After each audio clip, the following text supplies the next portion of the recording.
प्रभु का धन्यवाद हो। प्रभु ने हमें और एक अवसर दिया है प्रभु के पवित्र वचन में से सीखने के लिए, मनन करने के लिए। आइए हम परमेश्वर की तरफ अपनी दृष्टि को लगाए बैठें और प्रभु के वचन को ध्यानपूर्वक सुनें।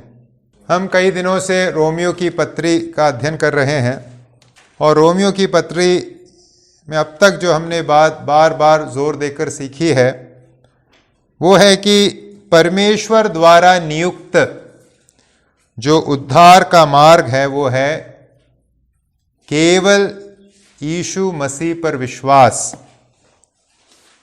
विश्वास ही के द्वारा, केवल प्रभु यीशु पर विश्वास ही के द्वारा, अनुग्रह ही के द्वारा उद्धार संभव है, पाप क्षमा संभव है। इस बात को हम बार बार इस पत्री के अंतर्गत सीख रहे हैं।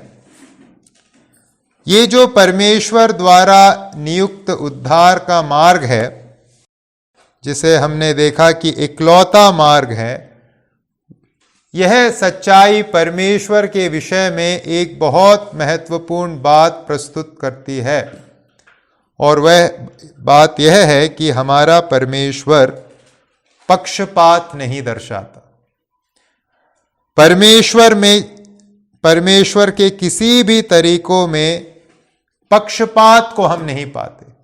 परमेश्वर अपने सब मार्गों में निष्पक्ष है, क्योंकि पाप एक सार्वलौकिक समस्या है, क्योंकि पाप एक ऐसी समस्या है जिससे कोई भी व्यक्ति अछूता नहीं है। इसलिए परमेश्वर ने पाप से मुक्ति के लिए जो मार्ग नियुक्त किया है वह भी बिना किसी भेदभाव के सबके लिए, सभी पापियों के लिए एक समान है। किसी भी प्रकार के पापी के लिए, किसी भी पृष्ठभूमि से आने वाले पापी के लिए, हर एक व्यक्ति के लिए मुक्ति पाने का मार्ग, क्षमा पाने का मार्ग एक ही है, क्योंकि परमेश्वर किसी प्रकार का पक्षपात नहीं दर्शाता। व्यवस्था विवरण 10 के 17 में लिखा है, क्योंकि तुम्हारा परमेश्वर प्रभु वह ईश्वरों का परमेश्वर और प्रभुओं का प्रभु है। वह महान, पराक्रमी और भय योग्य ईश्वर है, जो किसी का पक्ष नहीं करता और ना घूस लेता है। परमेश्वर किसी का पक्ष नहीं करता। परमेश्वर अपने सब मार्गों में निष्पक्ष है। और जब परमेश्वर द्वारा नियुक्त उद्धार के बारे में हम सीखते हैं, वहां भी हम उस निष्पक्षता को जाहिर होता हुआ पाते हैं। आप चाहे कोई भी क्यों ना हो, अगर आपको परमेश्वर से जुड़ना है, पापों से मुक्त होना है, एक ही मार्ग है, वो है विश्वास, केवल विश्वास, यीशु पर विश्वास।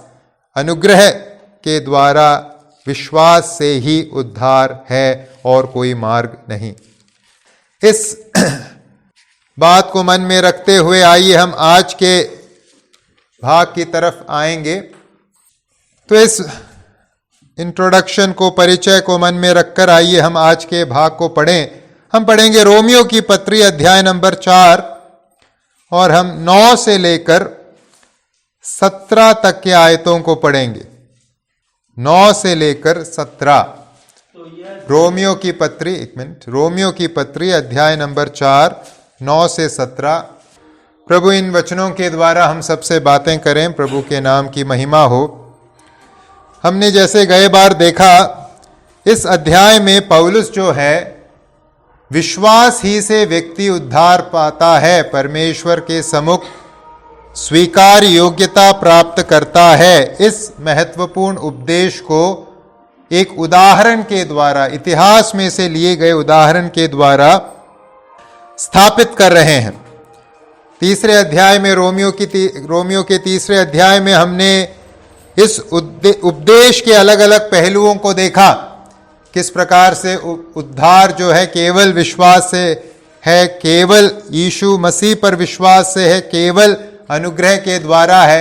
इन सब बातों को तीसरे अध्याय के अंतर्गत पौलुस ने विस्तार से सिखाया और उसके बाद अब इस चौथे अध्याय में पौलुस इसी उपदेश को अब्राहम और विशेषकर अब्राहम और साथ ही साथ दाऊद के लेखों में से सिद्ध कर रहे हैं, स्थापित कर रहे हैं। पिछले बार पहले 8 आयतों में से हमने देखा किस प्रकार से परमेश्वर बिना कर्मों के विश्वास के द्वारा ही अब्राहम को धर्मी ठहराए। अब्राहम के पास अपना कोई कर्म नहीं था, अब्राहम के पास कोई योग्यता नहीं थी, उसने विश्वास किया और उसका विश्वास उसके लिए धार्मिकता गिना गया। इस बात को हमने पहले 8 आयतों के अंतर्गत देखा।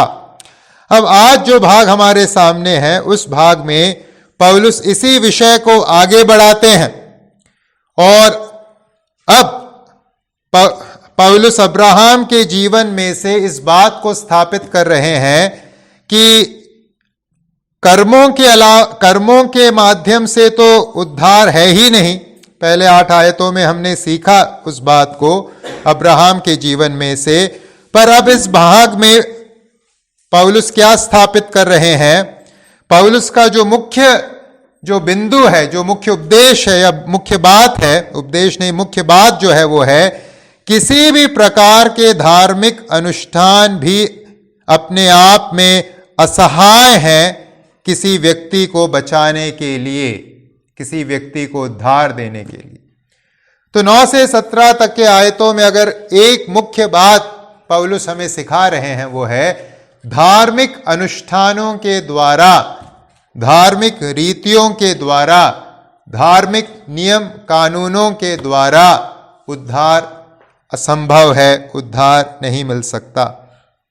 तो आइए आज हम इस भाग में से इस विषय को सीखने का प्रयत्न करें। क्यों धर्मों के द्वारा उद्धार नहीं मिल सकता? क्यों उद्धार का धर्मों के साथ कोई वास्ता नहीं है? मनुष्य चारों तरफ जब हम देखते हैं संसार को, समाज को, धर्मों के अंतर्गत पाप क्षमा और परमेश्वर के साथ संबंध या उद्धार या मुक्ति को ढूंढा जा रहा है। लेकिन इन आयतों में पौलुस इस बात को स्पष्ट कर रहे हैं कि धर्मों में किसी भी प्रकार से छुटकारा नहीं है, धर्मों में किसी भी प्रकार से उद्धार नहीं है। धर्मों के अनुष्ठानों के द्वारा परमेश्वर के सम्मुख हम स्वीकृति प्राप्त नहीं कर पाएंगे। आइए हम इस बात को इन आयतों में से आज सीखें। इस विषय में आगे बढ़ने से पहले सबसे पहले यह प्रश्न पूछने की जरूरत है, क्यों पौलुस यहां धर्मों में उद्धार नहीं है इस बात को कह रहे हैं? क्यों ऐसी एक बात कहने की आवश्यकता पड़ी? आवश्यकता का कारण है वह आपत्ति जो यहूदी धर्म की ओर से आएगी। जब पौलुस ने उद्धार के विषय में इस बात को स्पष्ट किया कि उद्धार केवल और केवल विश्वास के द्वारा है, केवल और केवल यीशु मसीह पर विश्वास के द्वारा है, केवल और केवल अनुग्रह के द्वारा है, तो सबसे पहली आपत्ति किस दिशा से आएगी? यहूदियों की ओर से आएगी। यहां अब्राहम का उदाहरण इस्तेमाल किया जा रहा है इस बात को स्थापित करने के लिए कि उद्धार विश्वास के द्वारा है, यीशु पर विश्वास के द्वारा है, अनुग्रह के द्वारा है। और जैसे हमने गए सप्ताह सीखा कि अब्राहम यहूदियों के धर्म का सबसे दिग्गज व्यक्ति था। अब्राहम यहूदी विश्वास का एक तरीके से कहेंगे तो संस्थापक पिता था। वहीं से यहूदी जाति शुरू हो रही है, यहूदी विश्वास शुरू हो रहा है। संपूर्ण यहूदी पहचान और इसकी धार्मिक आशा और खतना जैसी महत्वपूर्ण प्रथाएं अब्राहम से ही शुरू होती हैं। तो अब जब अब्राहम का उदाहरण लेकर पौलुस इस बात को स्थापित कर रहे हैं कि देखो उद्धार केवल यीशु मसीह पर विश्वास के द्वारा ही है, तो स्पष्ट साफ तौर से हम कह सकते हैं या स्वाभाविक रूप से कह सकते हैं कि यहूदी धर्म की ओर से आपत्ति आएगी। किस प्रकार की आपत्ति यहूदी धर्म की ओर से आएगी इस कथन को लेकर? यहां जब हम इन आयतों को पढ़ते हैं 2 प्रकार की आपत्ति आएगी। पहली आपत्ति 9 से 12 तक के आयतों में दर्शाया गया है और दूसरी आपत्ति 13 से 17 तक के आयतों में दर्शाया गया है। पहली आपत्ति जिसका जवाब पौलुस इन आयतों में देते हैं, उसका लेना देना खतना के रीति के साथ है या रिवाज के साथ है।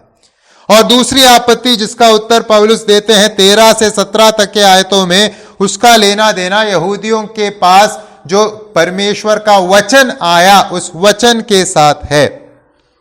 अब जहां तक यहूदी विश्वास का सवाल है, दो बातें, यहूदी धर्म का जहां तक सवाल है, दो बातें उसमें बहुत महत्वपूर्ण रीति से सामने वह लोग रखते थे।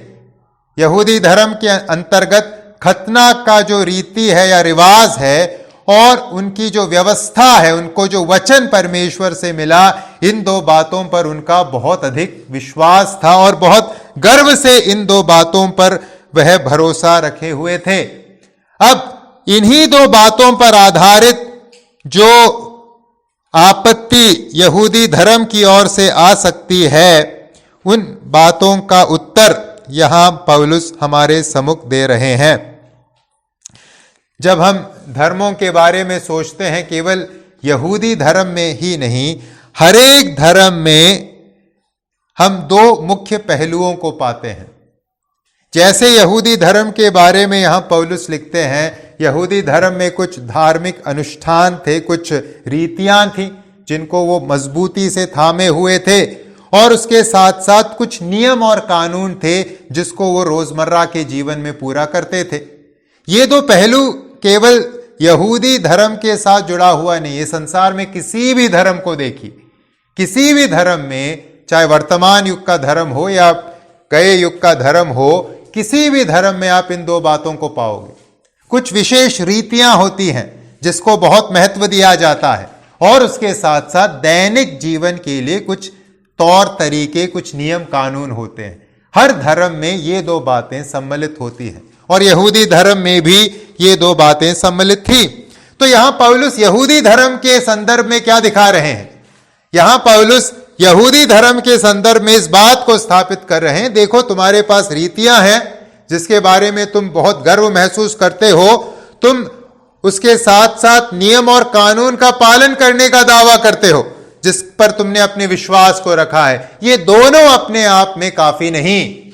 उद्धार देने के लिए ना तो रीति काफी है, ना किसी नियम और कानून का पूरा करना काफी है। धार्मिक अनुष्ठानों में उद्धार नहीं है। इस बात को यहां पौलुस इन दो तर्कों को देकर साबित कर रहे हैं। किसी भी प्रकार के धार्मिक रीति रिवाजों में या किसी भी प्रकार के धार्मिक तौर तरीकों के द्वारा परमेश्वर के सम्मुख स्वीकार्यता मैं और आप नहीं प्राप्त कर सकते। इस संसार में कोई भी व्यक्ति नहीं प्राप्त कर सकता। यह है यहां का पूरा पॉइंट। अब आइए हम इन दो आपत्तियों को एक एक करके देखें। 9 से 12 तक के आयतों में पहली आपत्ति जिसका जवाब दिया जा रहा है वो है 9वें आयत में, जैसा कहा गया है। 9वें आयत में लिखा है, तो यह धन्य वचन क्या खतना वालों ही के लिए है या खतना रहित के लिए भी?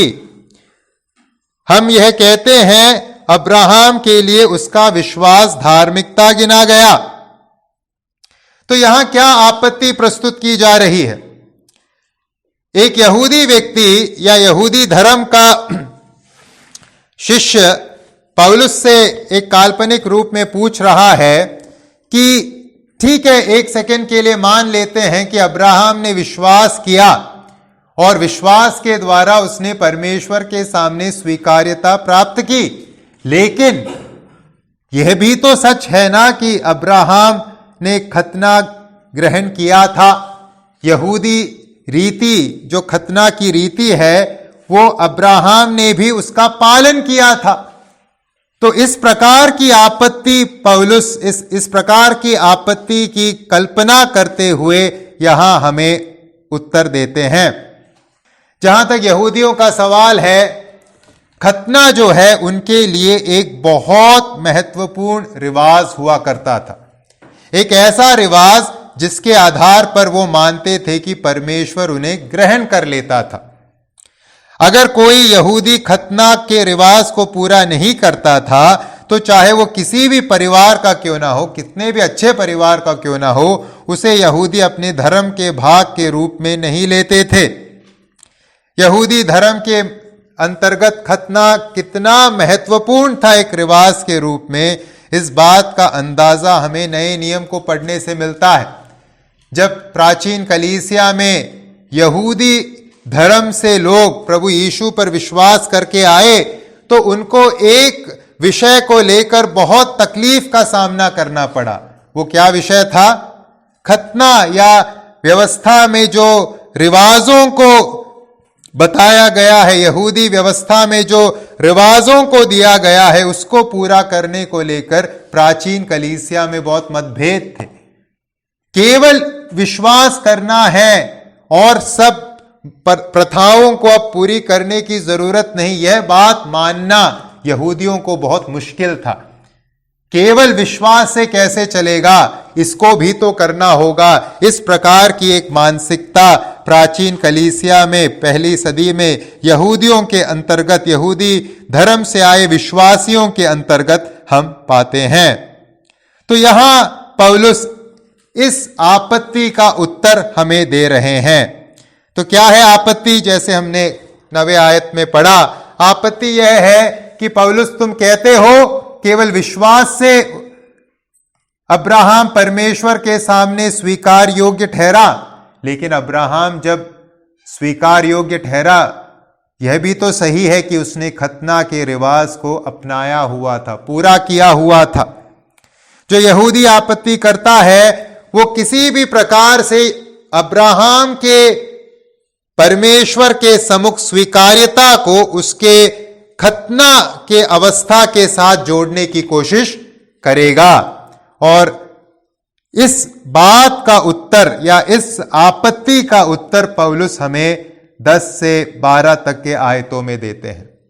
जब एक यहूदी आपत्ति करता अब्राहम के विश्वास या अब्राहम के स्वीकार योग्यता, परमेश्वर के सम्मुख स्वीकार योग्यता को खतना के रिवाज के साथ जोड़ने का प्रयत्न करता है, पौलुस का क्या है उत्तर? 10वें और 11वें पद में पौलुस घटनाओं के क्रम की ओर आपत्तिकर्ता का ध्यान लेकर आता है। घटनाओं के क्रम की ओर 10वें और 11वें आयत में आपत्तिकर्ता का ध्यान लेकर आता है। क्या है क्रम? पूछा गया है 10 और 11 में, तो वह कैसे गिना गया, खतने की दशा में या बिना खतने की दशा में? खतने की दशा में नहीं, परंतु बिना खतने की दशा में। 11, उसने खतने का चिन्ह पाया कि उस विश्वास की धार्मिकता पर छाप हो जाए जो उसके बिना खतने की दशा में रखा था। तो यहां पौलुस कहते हैं सत्य है, यह बात सही है कि परमेश्वर ने अब्राहम को खतने का रिवाज एक चिन्ह के रूप में दिया, वाचा के चिन्ह के रूप में दिया, परंतु अब्राहम के संदर्भ में पौलुस पूछते हैं क्या पहले हुआ? क्या अब्राहम पहले धर्मी ठहरा, परमेश्वर के सम्मुख स्वीकार योग्य बना, या फिर पहले अब्राहम का खतना हुआ?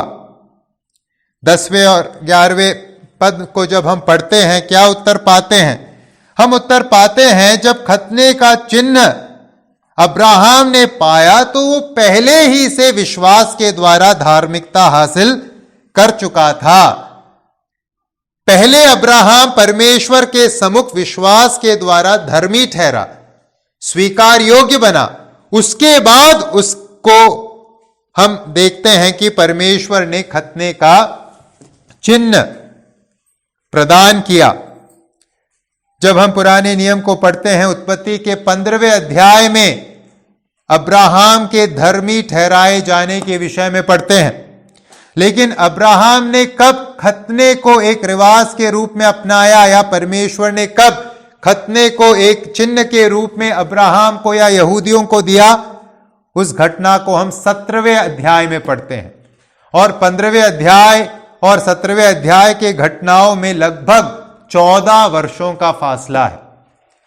तो यहां उत्तर दिया जा रहा है पहले क्या आया, और अब्राहम कहते हैं सत्य है, पौलुस कहते हैं सत्य है, अब्राहम को परमेश्वर ने खतना के रूप में एक चिन्ह दिया था, लेकिन वो चिन्ह कब दिया? जब वो पहले ही से विश्वास के द्वारा धर्मी बन गया था। उत्पत्ति 15 के 4 से 6 में इस प्रकार से लिखा है, उत्पत्ति की पुस्तक 15 का 4 से 6, तब प्रभु का यह वचन उसके पास पहुंचा, यह तेरा वारिस न होगा, तेरा जो निज पुत्र होगा वही तेरा वारिस होगा। और उसने उसको बाहर ले जाके कहा, आकाश की ओर दृष्टि करके तारागण को गिन, क्या तू उनको गिन सकता है? फिर उसने उससे कहा, तेरा वंश ऐसा ही होगा। उसने प्रभु पर विश्वास किया और प्रभु ने इस बात को उसके लिए धर्म गिना। अब्राहम ने परमेश्वर के दिए उस वचन पर विश्वास किया और वह विश्वास अब्राहम के लिए धार्मिकता गिना गया, या परमेश्वर ने अब्राहम को स्वीकारा। और जहां तक खतने को एक चिन्ह के रूप में स्वीकार करने की बात है, हम कहां पढ़ते हैं? जैसे हमने कहा उत्पत्ति के 17वें अध्याय में, लगभग 14 वर्षों के अंतराल के बाद उत्पत्ति की पुस्तक उसके 17वें अध्याय के कुछ आयतों को देखते हैं। पहला, दूसरा, 9 और 10 में इस प्रकार से लिखा है। उत्पत्ति की पुस्तक 17 का 1, 2 और 9, 10 पढ़ रहे हैं। जब अब्राहम 99 वर्ष का हो गया तब प्रभु ने उसको दर्शन देकर कहा, मैं सर्वशक्तिमान ईश्वर हूं, मेरी उपस्थिति में चल और सिद्ध होता जा। मैं तेरे साथ वाचा बांधूंगा और तेरे वंश को अत्यंत ही बढ़ाऊंगा। फिर अब परमेश्वर ने अब्राहम से कहा, तू भी मेरे साथ बांधी हुई वाचा का पालन करना, और तू और तेरे पश्चात तेरा वंश भी अपनी अपनी पीढ़ी में उसका पालन करके मेरे साथ बांधी हुई वाचा जिसका पालन तुझे और तेरे पश्चात तेरे वंश को करना पड़ेगा, वह यह है, तुम में से एक एक पुरुष का खतना हो। तो परमेश्वर ने अब्राहम को, यहूदियों को खतने के चिन्ह को अब्राहम के धर्मी ठहरने के बाद दिया। वाचा का चिन्ह बाद में आया, 14 वर्ष बाद आया, और धर्मी वह पहले गिना गया, 14 वर्ष पहले गिना गया। ऐसी एक अवस्था में गिना गया जब उसने खतना को ग्रहण नहीं किया था, खतना को चिन्ह के रूप में नहीं प्राप्त किया था। तो यहां पौलुस जो है एक यहूदी धर्म से आने वाले आपत्तिकर्ता को शांत कर रहा है, इस निर्विवाद सत्य को स्पष्ट रूप से प्रस्तुत करके कि अब्राहम पहले धर्मी ठहरा परमेश्वर के नजरों में, विश्वास के द्वारा धर्मी ठहरा परमेश्वर के नजरों में, उसके पश्चात उसने परमेश्वर द्वारा दिए गए उस चिन्ह को अपने जीवन में अपनाया। तो यहां प्रश्न उठ सकता है, फिर परमेश्वर ने अब्राहम को खतने का चिन्ह क्यों दिया? अगर परमेश्वर ने बिना खतने के अवस्था के अब्राहम को धर्मी ठहराया, विश्वास से धर्मी ठहराया, तो फिर यहूदी पूछेंगे, या यहूदी धर्म से आने वाले आपत्तिकर्ता पूछेंगे, फिर अब्राहम को ये जो चिन्ह है, खतने का चिन्ह क्यों दिया गया? उत्तर 11वें आयत में हम पढ़ते हैं, उसने खतने का चिन्ह पाया कि उस विश्वास की धार्मिकता पर छाप हो जाए। तो खतने का चिन्ह क्या था, क्यों दिया गया था? उस धार्मिकता को दर्शाने के लिए, जिस धार्मिकता को अब्राहम ने पहले ही से विश्वास के माध्यम से प्राप्त किया था। तो खतना क्या है? धार्मिकता का छाप है, सील है। सील का क्या काम होता है? मुहर का क्या काम होता है? छाप का क्या काम होता है? सील या मुहर या छाप का काम है किसी बात को प्रमाणित करना, एटेस्ट करना। सरकार में हम कई दस्तावेजों को एटेस्ट करवाते हैं, तो एटेस्ट करने वाला अधिकारी अपना मुहर लगाता है, मतलब वो उस दस्तावेज की प्रामाणिकता को दर्शाता है कि यह सत्य है, जो वचन है, ये जो डॉक्यूमेंट है, दस्तावेज है, वो फर्जी नहीं है, सत्य है, वो उसको प्रमाणित करता है। तो उसी प्रकार से खतना जो है चिन्ह के रूप में अब्राहम के धार्मिकता को प्रमाणित करने का कार्य कर रहा था। खतने के द्वारा अब्राहम ने धार्मिकता को नहीं पाया, लेकिन जिस धार्मिकता को अब्राहम ने विश्वास के द्वारा पाया, खतने के चिन्ह के द्वारा परमेश्वर ने उस बात को क्या किया? प्रमाणित किया कि सचमुच अब्राहम धर्मी है। तो धार्मिकता के कारण खतना का चिन्ह दिया गया, उस धार्मिकता को प्रस्तुत करने के लिए। इसके विपरीत नहीं हुआ कि खतना के कारण अब्राहम धर्मी ठहरा, जैसे यहूदी लोग समझते थे। तो क्या था खतना? खतना का चिन्ह एक बाहरी निशानी थी, एक आंतरिक वास्तविकता को प्रस्तुत करने के लिए। और बिना आंतरिक वास्तविकता के, मतलब बिना विश्वास के, ये जो बाहरी चिन्ह है उसका कोई मतलब नहीं था, वो अर्थहीन था।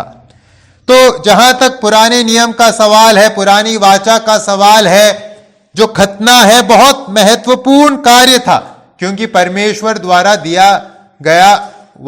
दी गई आज्ञा थी कि यहूदी लोग खतने का पालन करें।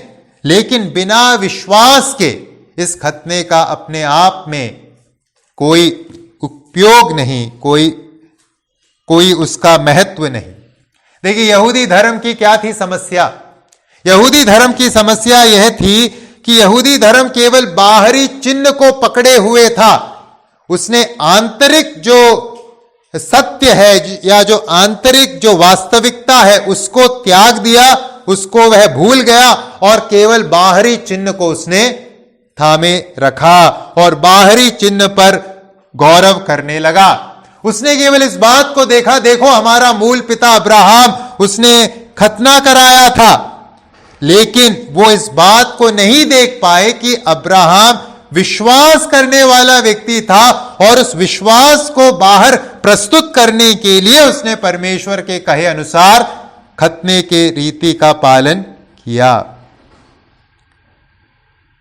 भाई और बहनों, ये जो बाहरी अनुष्ठानों पर गलत विश्वास रखने की बात है, ये केवल यहूदी विश्वास में ही नहीं, हर धर्म में पाई जाती है।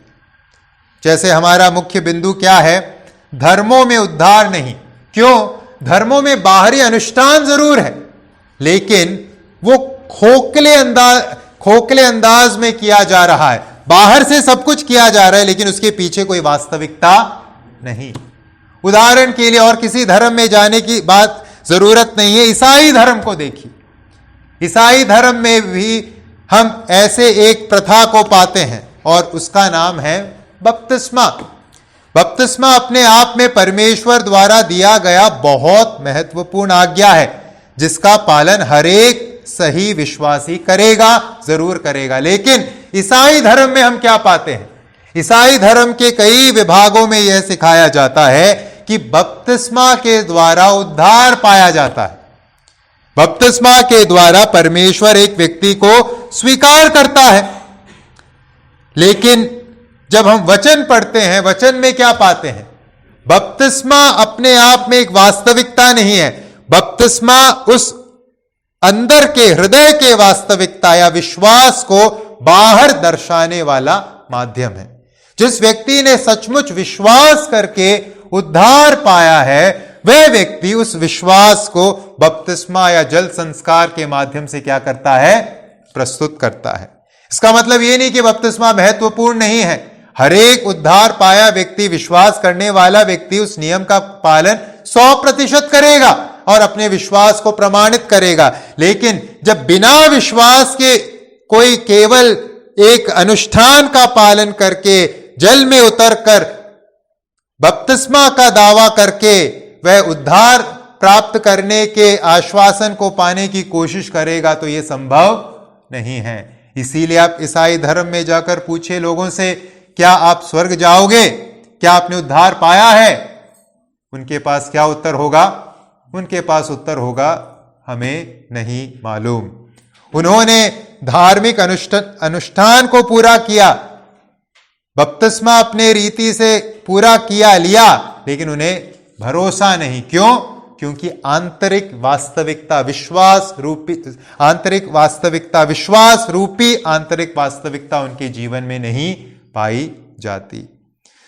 केवल ईसाई धर्म में नहीं, किसी भी धर्म में आप देखिए बाहरी अनुष्ठानों पर, बाहरी रीति रिवाजों पर जोर दिया जाता है, आंतरिक अवस्था के बारे में कोई बात कही नहीं जाती। इसीलिए पौलुस यहूदी धर्म का उदाहरण लेकर, यहूदी आपत्तिकर्ता का उदाहरण लेकर यहां हमारे सम्मुख इस बात को प्रस्तुत करते हैं कि बाहरी अनुष्ठानों के द्वारा उद्धार संभव नहीं। बाहरी अनुष्ठानों को, रीति रिवाजों को पूरा करके हम उद्धार नहीं पा सकते। यहूदी व्यक्ति केवल खतना करके उद्धार नहीं प्राप्त कर सकता था। ईसाई धर्म का कोई बपतिस्मा लेकर उद्धार, केवल बपतिस्मा लेकर उद्धार नहीं प्राप्त कर सकता।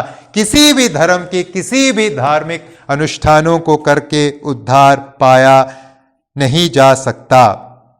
जब हम इस बात को कहते हैं कि यहूदी धर्म में केवल खतना के द्वारा उद्धार नहीं, या फिर ईसाई धर्म में केवल बपतिस्मा के द्वारा उद्धार नहीं, एक बात यहां जोड़ने की जरूरत है। जहां तक यहूदी धर्म का सवाल है और ईसाई धर्म का सवाल है, ये अन्य धर्मों के सूची में एक अलग पायदान में पाए जाते हैं। क्यों? क्योंकि इन दोनों धर्मों का वास्ता परमेश्वर द्वारा दिए गए प्रकाशन के साथ है। ये दोनों धर्म अपने आधार को पवित्र शास्त्र बाइबल के अंतर्गत पाते हैं। तो इन्होंने सत्य को पाया, लेकिन सत्य में जो वास्तविकता है, विश्वास की जो वास्तविकता है, उसे कहीं ना कहीं क्या कर दी? अलग कर दी, और केवल बाहरी अनुष्ठानों तक अपने आप को सीमित कर दिया। तो अगर यहूदी और ईसाई धर्म में, जिनके पास सचमुच परमेश्वर का वचन है, लेकिन बिना उस आत्मिक सच्चाई या आंतरिक सच्चाई के कारण अनुष्ठानों के में केवल विश्वास करके उद्धार नहीं प्राप्त कर सकते वह, तो फिर अन्य धर्मों का क्या कहें? क्या किसी धर्म में रीति रिवाजों के अंतर्गत उद्धार है? उत्तर है, किसी भी धर्म में केवल रीति और रिवाज के अनुसार चलकर उद्धार नहीं। इस बात को यहां पौलुस हमारे सामने प्रस्तुत करते हैं। दूसरा जो इसी में अब एक प्रश्न उठ सकता है, क्यों ऐसा, क्यों हम कह रहे हैं या वचन कहता है कि बाहरी अनुष्ठानों में, बाहरी रीति रिवाजों में उद्धार नहीं? कारण क्या है? कारण है हमारी समस्या। हमारी समस्या कहां की समस्या है? हमारी समस्या हृदय की समस्या है। यिर्मयाह 17 के 9 में हम इस प्रकार से पढ़ते हैं, यिर्मयाह 17 का 9 मैं पढ़ता हूं, ध्यान से सुने। मन तो सब वस्तुओं से अधिक धोखा देने वाला होता है, उसमें असाध्य रोग लगा है, उसका भेद कौन समझ सकता है? तो हमारी समस्या क्या है? मन की समस्या है हमारी समस्या। हमारे मन में एक असाध्य रोग लगा हुआ है। जो पाप की प्रवृत्ति हमारे अंदर काम करती है, वो प्रवृत्ति हमारे मन के रुझान के साथ अपने आप को प्रस्तुत करती है। हमें कैसे मालूम कि हमारे अंदर पाप है? हमारे मन की अवस्था हमारे पाप को या पापमय रुझान को बाहर प्रस्तुत करने का कार्य करती है। तो अगर हमारी समस्या हृदय है, अगर हमारी पापमय प्रवृत्ति हृदय के रुझान के द्वारा अपने आप को व्यक्त करती है, कहां सफाई की जरूरत है? बाहर या अंदर? अंदर सफाई की जरूरत है, हृदय में सफाई की जरूरत है। अब प्रश्न यह उठता है, कैसे अगर हम बाहर एक कैंडल जला लें या एक दिया जला लें, तो कैसे हमारे हृदय का अंधकार बुझेगा? अगर हम किसी नदी में जाके डुबकी लगा लें या स्नान कर ले, पवित्र स्नान कर ले, कैसे हमारे हृदय की गंदगी साफ होगी? अगर हम कुछ दिन उपवास रख लें, कैसे हम अपने हृदय में जो पाप की प्रवृत्ति है उसे कैसे कमजोर करके अपने आप से दूर कर पाएंगे? क्या संभव है? कैसे बाहरी क्रियाकर्म हमारे हृदय को बदलेगी? क्या बाहरी अनुष्ठान या बाहरी रीति रिवाज हमारे हृदय के इस बिगड़ी अवस्था को बदल सकती है? उत्तर है नहीं। और इस उत्तर को पाने के लिए हमें कोई बड़े शोध को, रिसर्च को करने की जरूरत नहीं है। हमें केवल अपने आप से पूछना है, क्योंकि हम सब ने दिया जलाया होगा, हम सब ने डुबकी लगाई होगी, हम सब ने उपवास रखा होगा। क्या उपवास रखने से पहले हृदय की जो अवस्था थी उपवास रखने के बाद बदल गई? दिया जलाने से पहले हृदय की जो अवस्था थी दिया जलाने के बाद बदल गया? डुबकी लगाने से पहले जो हृदय की अवस्था थी डुबकी लगाने के बाद बदल गई? हृदय में कोई फर्क आया? हमें जवाब सार्वजनिक रूप से देने की जरूरत नहीं आई, हम अपने आप से पूछें। इसी कारण पौलुस यहां कहते हैं धार्मिक रीति रिवाजों में उद्धार नहीं, यहूदियों के लिए खतना में उद्धार नहीं, ईसाइयों के लिए केवल जल में उतरकर बपतिस्मा लेने से उद्धार नहीं, किसी भी धर्म के किसी भी धार्मिक अनुष्ठानों में उद्धार नहीं। उद्धार है तो केवल और केवल विश्वास के द्वारा, यीशु मसीह पर विश्वास के द्वारा, अनुग्रह के द्वारा, अन्य कोई मार्ग मौजूद नहीं है। रीति रिवाज हमें बचा नहीं सकते, रीति रिवाज हमारे हृदय के अवस्था को बदल नहीं सकते, धर्म हमें बचा नहीं सकता, धर्म हमारे हृदय की अवस्था को बदल नहीं सकता। दूसरी जो आपत्ति जिसका उत्तर पौलुस इन आयतों में हमारे सम्मुख देते हैं धर्म के संदर्भ में, यहूदी धर्म के संदर्भ में, वो 13 से 17 तक के आयतों में। पहली आपत्ति का लेना देना किसके साथ था? रीति के साथ था, रिवाज के साथ था। यहूदी धर्म के सबसे महत्वपूर्ण रिवाज खतना के साथ था। पौलुस ने यह साबित कर लिया खतना में कोई उद्धार नहीं। जहां तक अब्राहम का सवाल है, वो बिना खतना की अवस्था में उद्धार पाया व्यक्ति था। अब दूसरी जो आपत्ति जिसका उत्तर पौलुस 13 से 17 तक के आयतों में देते हैं, उसका लेना देना किसके साथ है? उसका लेना देना व्यवस्था के साथ है, या यहूदियों को परमेश्वर ने जो नियम और कानून व्यवस्था दी थी उस व्यवस्था के साथ। यहूदियों का उस व्यवस्था के ऊपर बहुत विश्वास था, बहुत भरोसा करते थे कि अगर हम इन नियमों का पालन करेंगे, नियमों के अनुसार अगर हम चलेंगे तो हम उद्धार जरूर पाएंगे, परमेश्वर हमें जरूर स्वीकार करेगा। और इसके लिए फिर से वो अब्राहम के उदाहरण का इस्तेमाल करते थे यहूदी धर्म के अंतर्गत। यहां 13वें आयत में देखिए पौलुस अब्राहम को दिए गए परमेश्वर के प्रतिज्ञा का उल्लेख करते हैं। 13 में क्या लिखा है?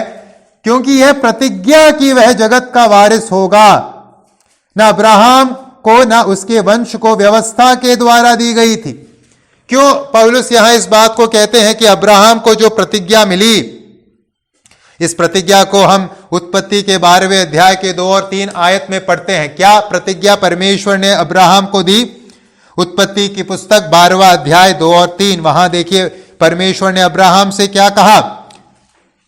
और मैं तुझसे एक बड़ी जाति बनाऊंगा और तुझे आशीष दूंगा और तेरा नाम महान करूंगा और तू आशीष का मूल होगा।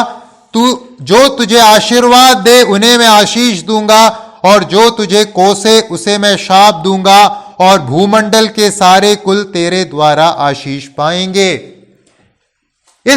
इन आशीषों को संक्षिप्त रूप से सारांश के रूप में 13वें आयत में पौलुस लिखते हैं कि उसके वंश को परमेश्वर ने जगत का वारिस होने का आशीष दिया, प्रतिज्ञा दी। अब जब यहूदियों ने इस प्रतिज्ञा को देखा कि परमेश्वर ने अब्राहम को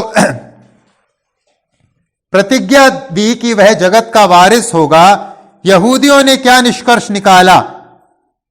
यहूदियों ने परमेश्वर द्वारा दिए गए इस बड़े अद्भुत प्रतिज्ञा को देखकर कहा, परमेश्वर ने अब्राहम को यह प्रतिज्ञा इस कारण दी क्योंकि अब्राहम परमेश्वर के नियमों का पालन करने वाला व्यक्ति था। तो यहूदियों का यह दावा था कि अब्राहम परमेश्वर के नियमों का पालन करके परमेश्वर की दृष्टि में उसने योग्यता प्राप्त की और उस योग्यता के चलते परमेश्वर ने उसे क्या दिया? उसे प्रतिज्ञा दी कि वह जगत का क्या होगा? वारिस होगा। पौलुस यहां इस आपत्ति का खंडन करते हैं और इस बात को साबित करते हैं, अब्राहम को जो वायदा मिला, प्रतिज्ञा मिली कि वह जगत का वारिस होगा, उसका लेना देना नियम और कानूनों के पालन के साथ नहीं है।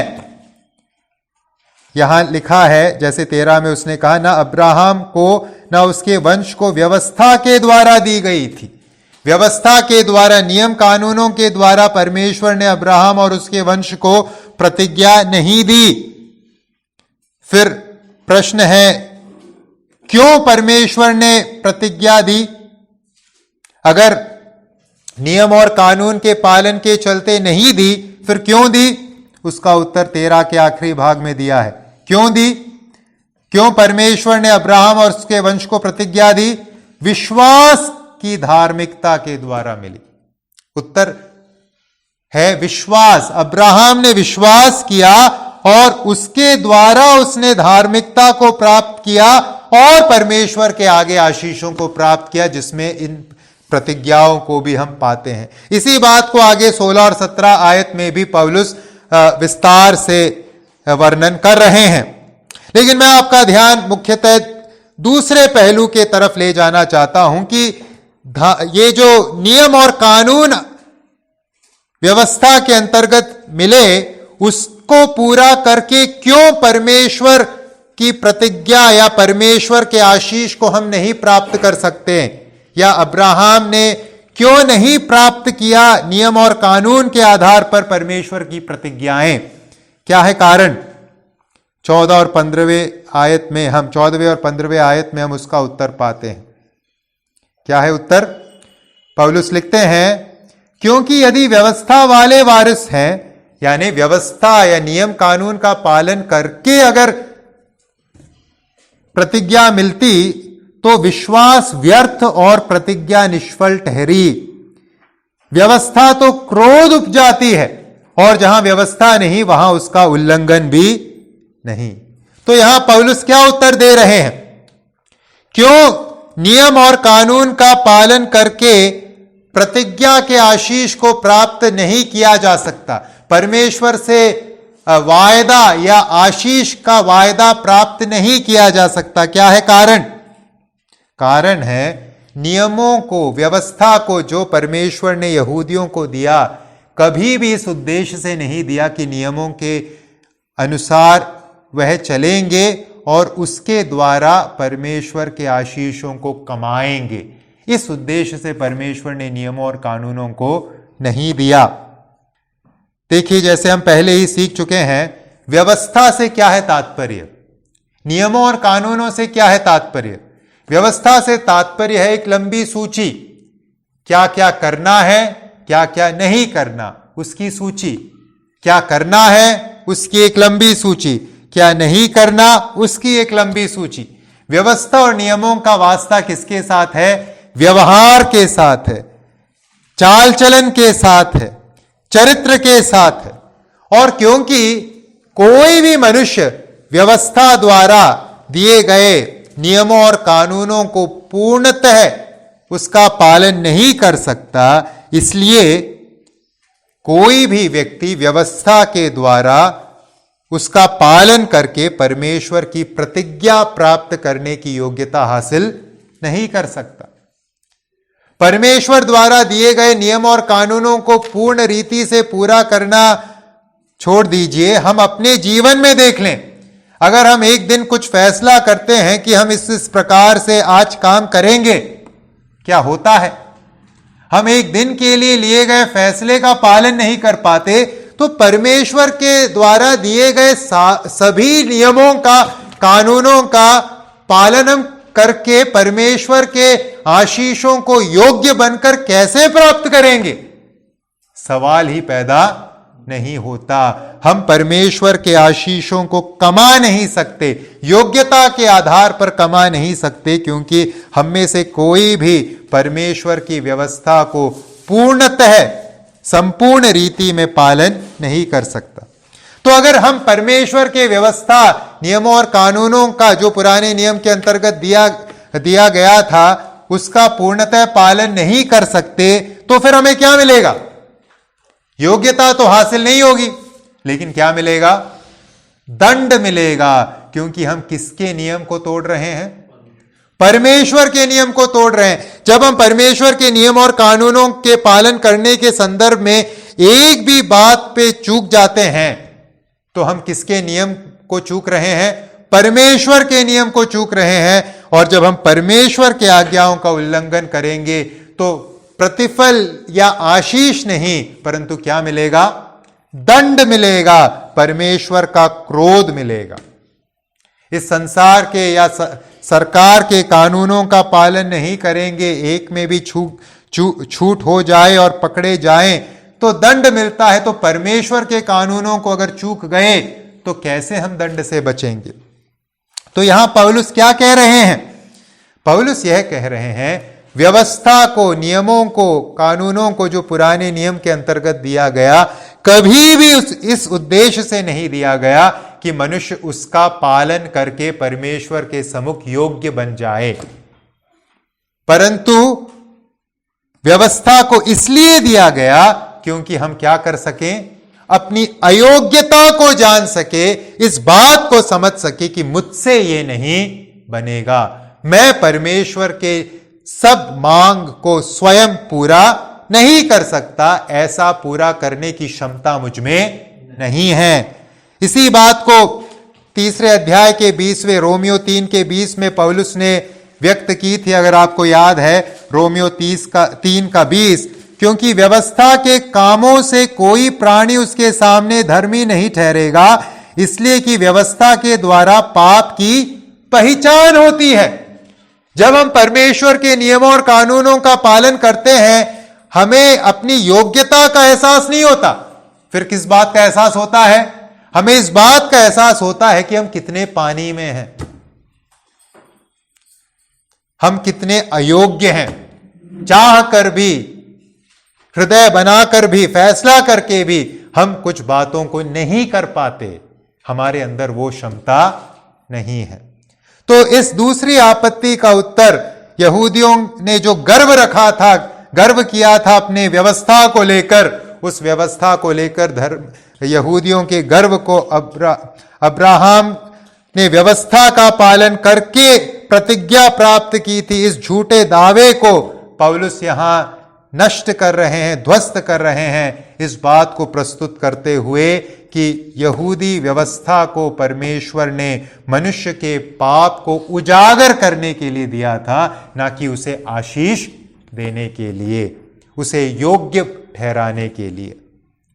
भाई और बहनों, जहां तक मेरा और आपका सवाल है, हमने यहूदी व्यवस्था प्राप्त नहीं की थी, हमारे पास पुराना नियम नहीं था, वो तो हमने अभी जब से प्रभु को जाना है तब से पाया है, लेकिन हमारे मन में एक व्यवस्था थी जिसे हमने बचपन से जाना है। अंतरात्मा के द्वारा जिस नियम और कानून को हमने जाना, उसे हमने बचपन से जाना।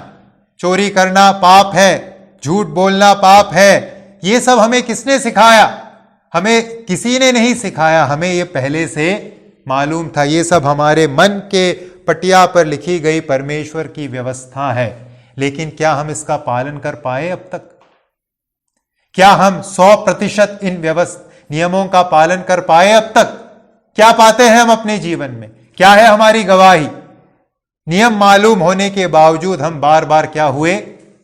फेल हुए, पराजित हुए। तो हमारे अंदर जो नियम परमेश्वर ने लिखकर हम सबको बनाया है, संपूर्ण मानव जाति को बनाया है, ये नियम क्या दर्शाता है?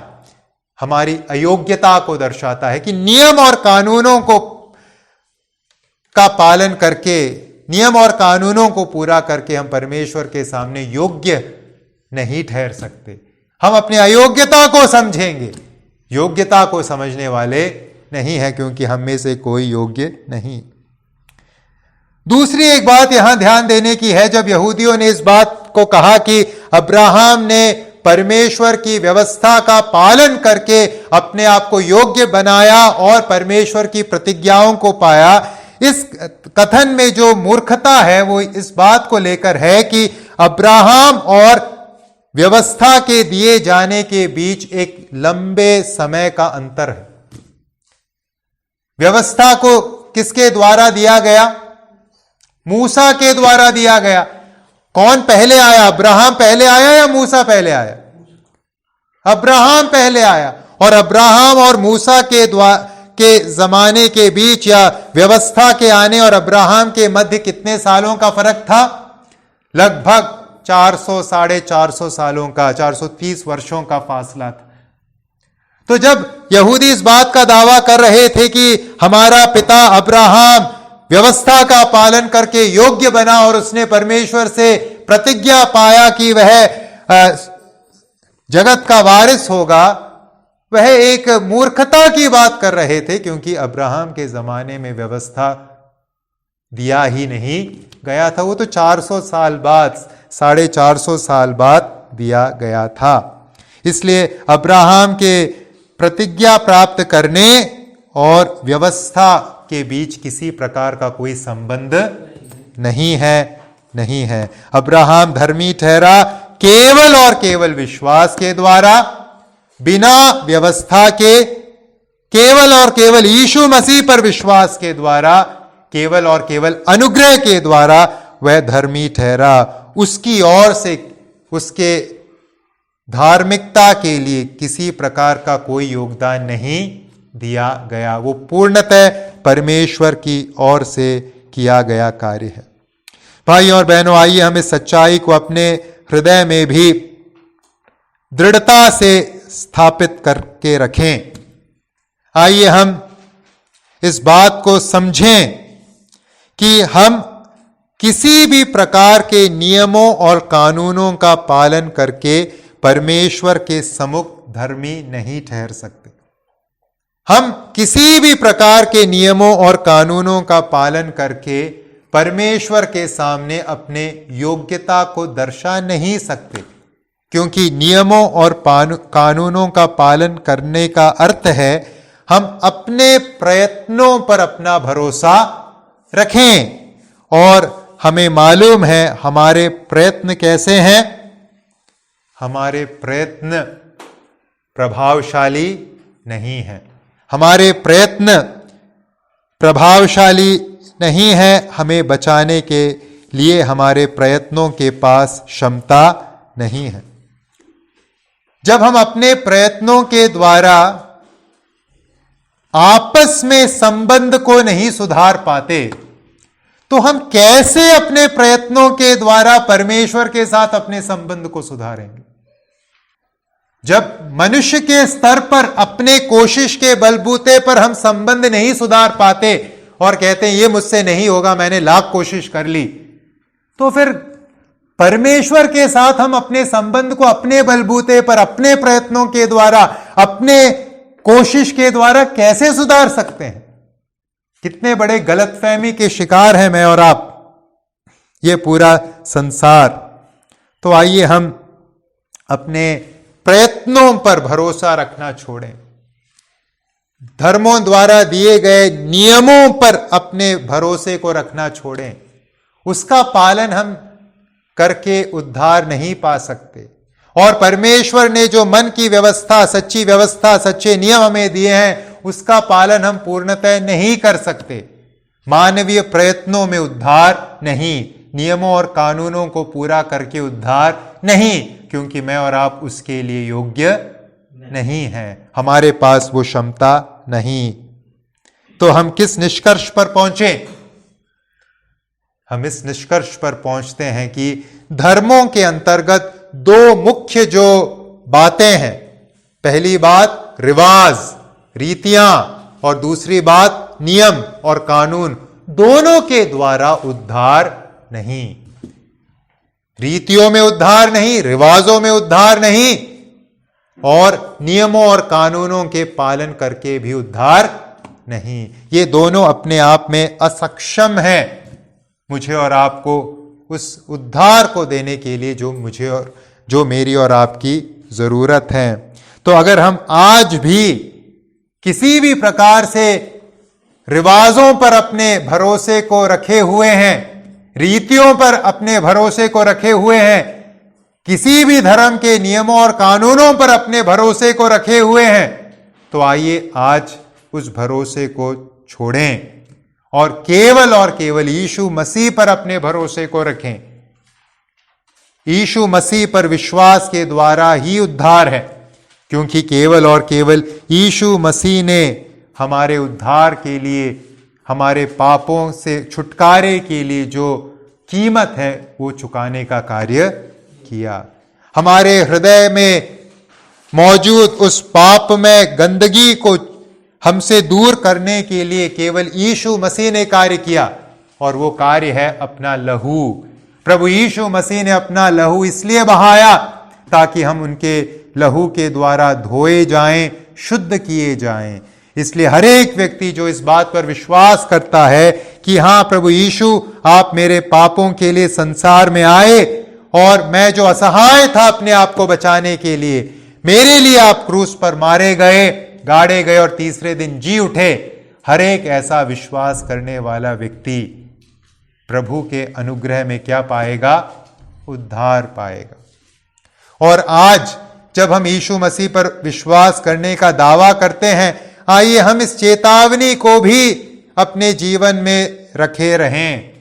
यह संभावना है कि हम आज तो विश्वास कर रहे हैं, लेकिन कल हम इस विश्वास को किसी धर्म में परिवर्तित कर दें, केवल खोखली रीतियों में परिवर्तित कर दें। हाँ, बाइबल मैंने पढ़ लिया, कलीसिया में आता हूं, मैंने प्रार्थना कर ली, और जीवन अपने ही तौर तरीके में जीने लगे। आइए हम इस खतरे से अपने आप को बचाएं। यहूदी विश्वास सच्चा विश्वास था किसी जमाने में, ईसाई विश्वास सच्चा विश्वास था किसी जमाने में, लेकिन विश्वास अलग हो गया और वह धर्म में बदल गया। हमारे साथ भी वह खतरा है। आइए हम उस खतरे से अपने आप को बचाएं। तो आज हमने क्या सीखा? हमने सीखा पौलुस के इस आर्ग्यूमेंट से कि धर्मों में उद्धार नहीं है, रीति रिवाजों में उद्धार नहीं है, और नियमों और कानूनों के पालन में उद्धार नहीं है। अगर उद्धार है तो केवल एक में, वो है यीशु मसीह पर विश्वास, यीशु मसीह द्वारा हमारे लिए क्रूस पर किए गए बलिदान पर विश्वास। तो आइए हम अपने विश्वास को प्रभु यीशु पर रखें, उद्धार पाएं और गलत जगह अपने विश्वास को न रखें। प्रभु मेरी और आपकी सहायता करें।